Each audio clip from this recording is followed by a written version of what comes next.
La CGCI Academy a été marquée par le panel 2. Où vais-je trouver tout cet argent? Ce panel a brisé le mythe selon lequel créer une entreprise nécessite une somme importante d'argent. En effet, les contributions des 4 panélistes que sont Mme Marie-Josée Fénul, biologiste inventeur, M.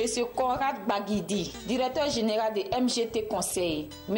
Eric Kakou, associé et cofondateur ES Partners, M. Désiré Bakolé, directeur général de TechnoServe. Les panélistes ont démontré qu'il est possible, à partir de peu de moyens financiers au départ, de construire et développer une entreprise. Les chefs d'entreprise ont mis en exergue le fait que l'argent n'est pas l'atout majeur pour réussir en affaires. Le facteur clé de succès réside dans la capacité de l'entrepreneur à être ingénieux dans l'optimisation de l'utilisation de son capital.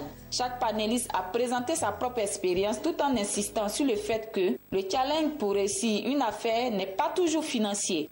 C'est l'une des premières femmes à avoir eu un brevet en France, oui, au pays de Pierre et Marie Curie. C'est important de le dire.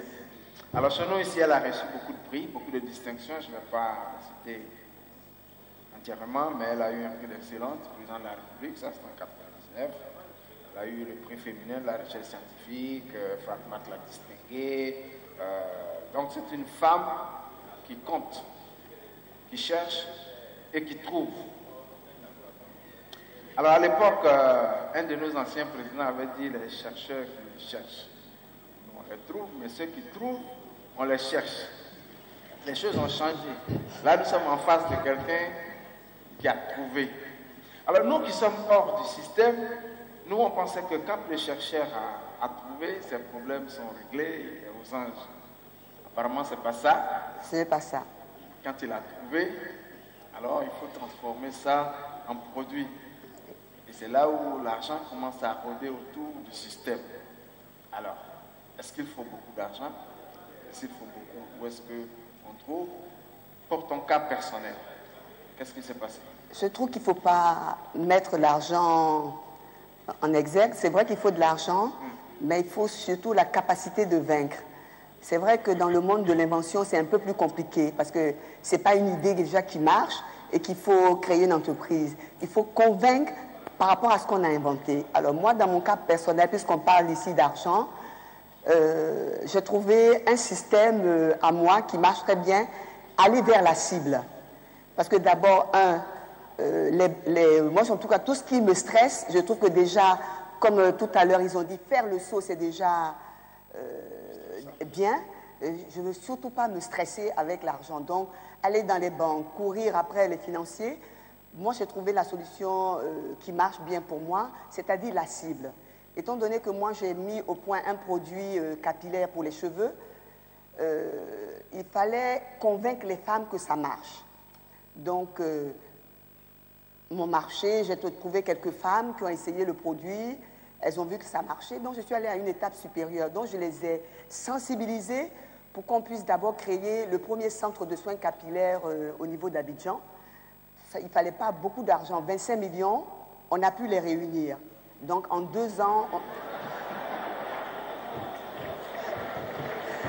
Voilà. Merci. Pour vous dire que les femmes sont efficaces. Oui.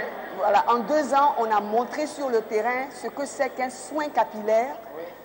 Et vraiment, bon, comme quand je dis convaincre, c'est-à-dire qu'il faut maîtriser son activité de bout en bout.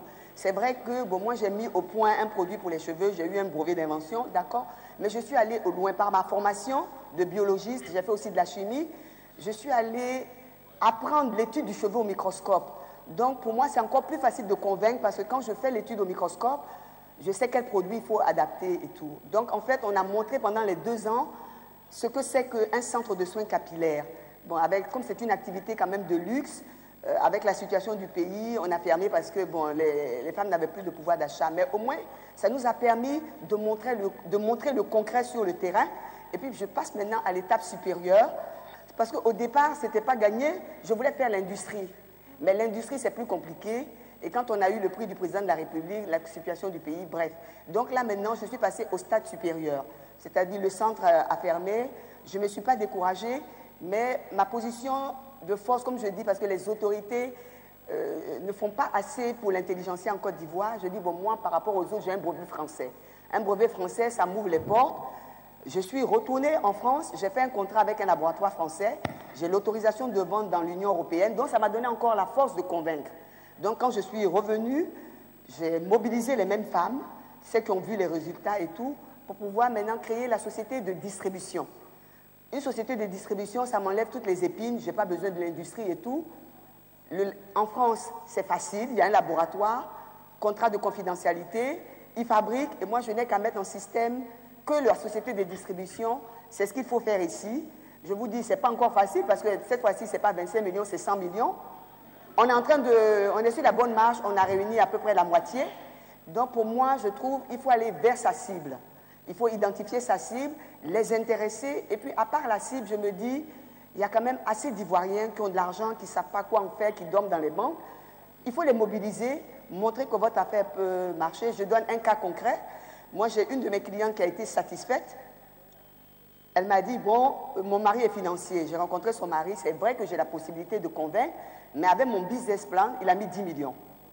Voilà, donc je pense qu'il faut intéresser la cible. Et puis, une fois qu'on a atteint un certain montant, bon, s'il faut aller prendre un prêt, mais moi, je suis contre les prêts. Voilà. Notre deuxième intervenant sera M. Conrad Baguidi. Alors lui, je peux dire, c'est un serial entrepreneur. Je ne sais pas si je peux m'autoriser ce terme le concernant, parce qu'il a créé près de 8 sociétés à son nom. Sans grands moyens au départ. C'est important. Alors, M. Baguidi a très tôt fréquenté les mouvements de jeunesse, CVAV, Scout et tout ça. C'est les endroits où on joue des coudes, on apprend à se débrouiller, parce qu'après, quand il faut entreprendre, à un moment donné, il faut se débrouiller, c'est important. C'est un milieu d'expérimentation, c'est un milieu d'action.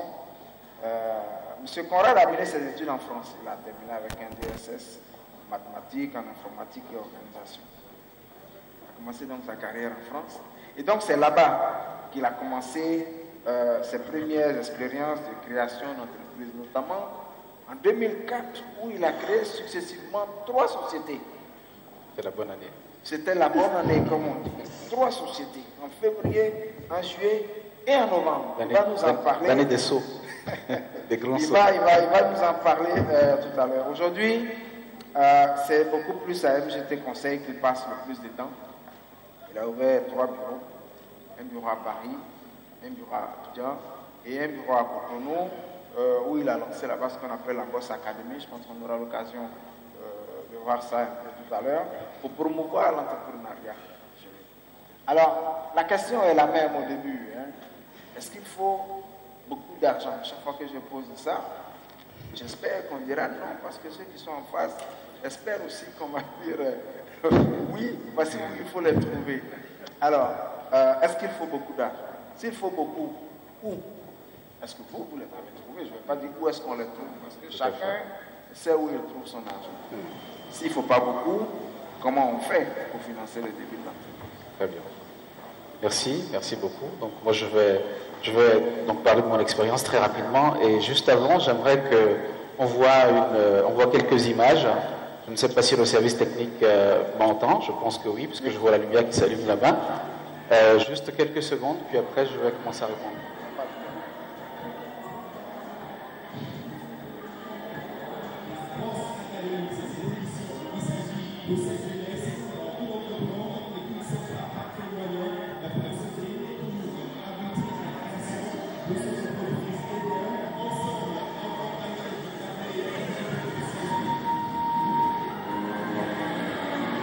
Ils n'ont pas mis de verre.